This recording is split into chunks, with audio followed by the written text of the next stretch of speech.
and welcome to Cavan TV's News and Views. First off, I'd like to say thanks to Positive Age for the use of the studio here in Drummerlee, Cavan, and to Sarah for the use of the broadband. Folks, I'd like to tell you about this book, if you haven't got it already. It's in its second edition.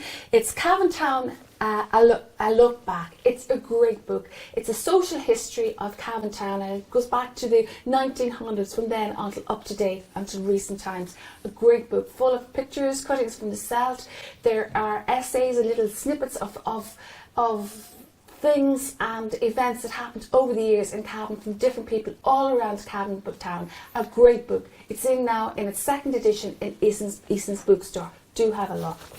Okay, so to get to my guests here in the studio, well, you do know it's the 1st of March, we're in March, and of course we have St. Patrick's Day coming up, and we will have a St. Patrick's Day parade. With me in the studio this evening, I have Michelle Duffy Rudden, and Michelle is the Secretary of the Cavan Town St. Patrick's Day Parade. We've got Conor Harrington, and Conor is going to tell us about Cavan's Calling, and we've got Michael Mooney himself, and Michael is the chairperson of Cavan Town Parade. And we're going to talk all things St. Patrick's Day Parade, hopefully. Michael, there will be a parade this year. Well, definitely, unless the coronavirus comes calling. But that's the only thing that's stopping. That's the only thing that's stopping. We're well up and running this year, and we're working well with the council, and we're looking forward to a fantastic parade, hopefully. But it's all guns blazing at the moment, so we're looking forward to it. So everybody's behind us. It's all systems go from Cavan Town point of view. All systems go. Yeah, from an early stage, we got involved the council with Cavan Calling coming. I think we'll talk about that in a minute.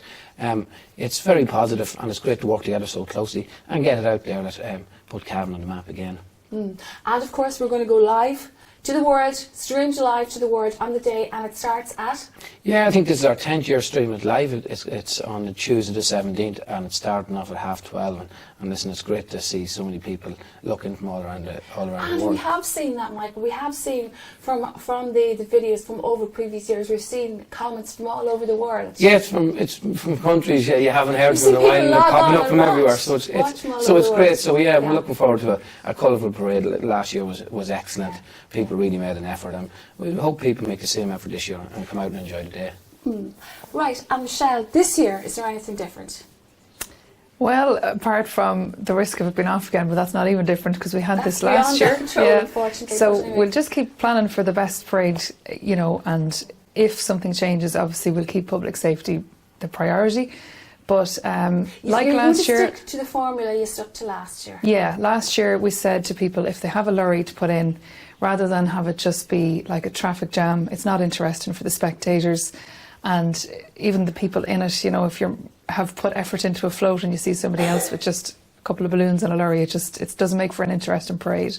So last year we got people with large vehicles like that to get in touch with the committees, either Michael or myself, and we will match them up with a group who maybe have an idea for a float but no vehicle, no transport, and we'll match them up, no problem. And it makes for a much better, interesting parade with colour and music, a bit of humour. Yeah, so whether it's something that's in the news, we're all trying to guess what the theme was going to be this year. Last year there was a lot of Donald Trump and a lot of Brexit, and they're not such hot topics now. They've been and gone. So no doubt the Irish humour will come up with some good ones. And it's a great way for people to showcase what they do in their club or their group or their business. There's no cost to entry. Some people think there's a fee to enter the parade. It's totally free. We do have cavanparade.ie this year, and there's a little form there if people want to get in touch with us and it's kind of out of hours or they can't get hold of us quickly. If they just leave their details there, it's just so that we can keep track of who is coming and make sure that we have the flow of the parade looking right. So if anybody wants to get in contact with the committee, where is the best? Who do they contact to put their float in? Either or, they can contact both of us. Our details are on the website, so there's no problem contacting us day or night. If we don't answer, we'll get back to you straight away. Great stuff. And there's a Facebook page as well if they want to pop a message in there. Okay, right. Now, I'm going to get to Conor. And Conor, you are on the Cavan's Calling Committee. Yes. And that's a big event that's planned for. I think it's August in this year. It is, yeah, and I suppose Michael and Michelle do a great job with the committee and local businesses in putting on a showcase for Cavan and Cavan County Council. I suppose is delighted to support that, and Cavan Calling is an extension of that and trying to put Cavan on the global map. And you yourselves stream the event around the world. So it's trying to tap into that interest in Cavan and bring people from Cavan and with connections to Cavan around the world, bring them back for a celebration in August, the 20th to the 23rd of August. So we'll be involved in the parade, showcasing the event, and we're looking forward to it. There's also a competition running at the moment.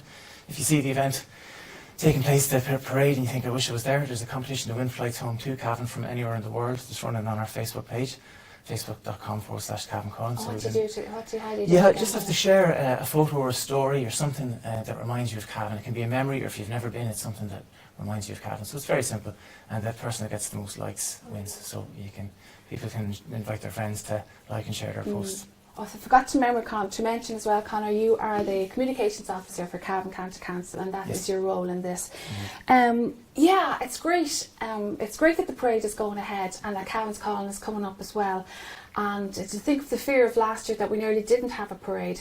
But I think it's great, it's getting the community together and building up what's kind of fallen back in the town a few years ago. But for the last 10 years, there has been a good parade in Cavan Town. Michael, I did talk to you, I remember interviewing you a few years ago at a parade, and you did come up with the idea that you might do a weekend of it, but that has never happened. Is that feasible anymore? Well, the next few years it's on during the week, but we can look at it maybe in a few years. It will come down to a lot of finance and that, like everything. It's possible. Hopefully, in the near future, we can look at it. But at the moment, we're just looking at making the day a success. We have a lot of different marching bands coming. We have the Eddie Brady Trophy, which tell us about that. Well, that's Eddie, in memory of the great Eddie the great Brady. Eddie was involved in parades, I think, before I was born, and he was a great man in Cavan. He was involved in a lot of things. Unfortunately, he passed away early last year. So, to remember him, we had the Eddie Brady Cup, which was given to the winner of the best float last year, and which will be given to the winner of the best float every year from now on. It's just a way of remembering him. He was a great man. He was always there. No matter what Churchgate collections, he was there. The first there in the mornings, he was great. So we want to remember him, and I think that's fitting that that's named after him. So we look forward to give that, hopefully, to a great float, whatever. A deserving float. I'm sure there's going to be some comical ones like there was last year. There was a few cut the bone, but it was good crack, Yeah, good. It's all good fun. And I'd like to say as well, what I noticed about the parades is that if you're a serial parade goer, and we do have a couple who go to all the parades around County Cavan, they come in their green gear and they're from Granard, and that couple, and they make sure that they get to all the parades, and they do try to accommodate the parades that they're all slotted in at different times so that you can do a tour of the parades around Cavan. Yeah, well, we have people that are always on to us about time and they're on, and they think that it's easy to change times. It's actually not, because for years when you're dealing with bands, these bands are going to other parades. They don't get out too often, bands, so it's maybe a couple of times a year. So it has to be tight. It has to be tight so they can move to other parts of Cavan. It's not just parades in Cavan Town, there's parades all over the county. So these bands are moving on, so we have to accommodate them as well. And that's why we stick to our 12:30 slot, and we will be doing that as well in the future. On the day. Okay, we're getting the gist. I'm actually feeling like a parade at the moment. I feel the excitement of the parade building up already, as it does on St. Patrick's Day parade. And folks, I remember some years we've had snow, some years we've had rain. It doesn't matter. When you're out for a parade, nothing will dampen the day. But just to get back to you, Conor, on Cavan's Calling, can you tell us just briefly some of the things that will be going on over the 3 days? Sure, yeah, there'll be plenty of really interesting events. There's an American wake, which will be like a theatrical performance simulating the sort of mock wake they used to have for people when they left for America. There's an ancestry conference as well, so for people who are interested in coming back and finding out about their roots, there'll be a 2-day event with Cavan genealogy. There'll be on-street performances. There'll be a premiere of a new play by a playwright from West Cavan, John McManus, called Kamikaze. That'll be taking place in the town hall. We have traditional concerts. There's a whole wealth of events. There'll be more events than you can possibly make it to. So it'll be a really great show. So when will the programme for that be released? We'll have a big launch. Yeah, if you can go to CavanCalling.com, we have a teaser of some of the events that are taking place, and we hope to have a full programme out in the next month, so watch this space. So great stuff. So folks, if you want to have a look on and go and have a look at that, go to Cavan's Calling, CavanCalling.com, and you can get your info there. Just one last thing, Michelle, on the parade. Being a mum yourself, you'd like to say that the parade in the town is a good, safe family day. There would be, parking and traffic flow around the town, and everything actually works very well on the day.